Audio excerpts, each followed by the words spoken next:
Hello, my name is Zia. My family and I were found in the middle of the Soviet battlegrounds during the roughest moments of the Cold War. This is my story. December 1st, 1979. Word is going around that the Soviets are to invade our homeland.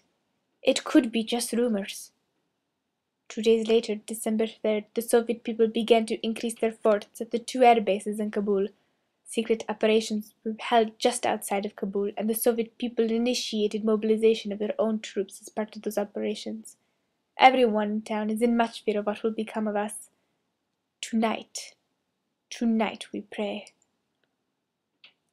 A few weeks later, not much has changed. The Soviets were implementing their secret plans of corruption. They were abusing our homeland. Who do they think they are anyway? By December 24th, 1979, more Soviets invaded our land. 8,000, if not more. They have seized Kabul airport for usage of their own air force. The surrounding roaring sound of airplanes flew above our heads, firing missiles, destroying what we called our home. "Move, move!" they shouted, attempting to evacuate us by force. My mother told me to run, that she would meet up with me later. My father close to her. I ran, but I never saw them again. I remembered seeing the Afghan army in Kabul, a harsh attempt fighting to gain what was rightfully theirs. Many others also joined. Our neighbor Brunda and her brothers were one of many of those that I recognized in the massive mobs. All the streets were filled with terrified people, blood drowning the streets of Kabul, tears seeping from everybody's eyes.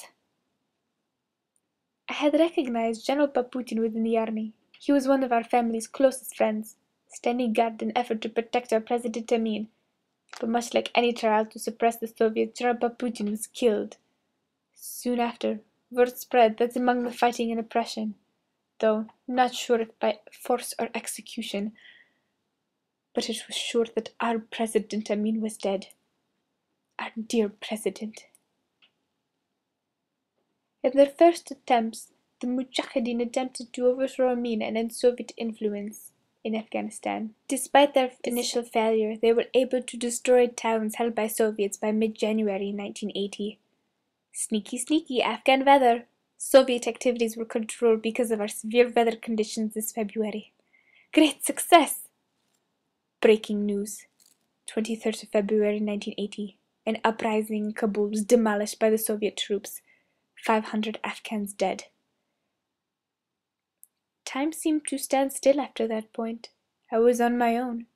Many of my friends had fled to Iran or Pakistan. Considering it myself, but the conditions were just too dangerous. 1989, the year blurred. It has been 9 years since I was faced with troubles involving the war.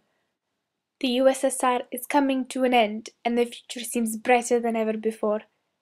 I have met up with a few of my old friends. We now live in peace.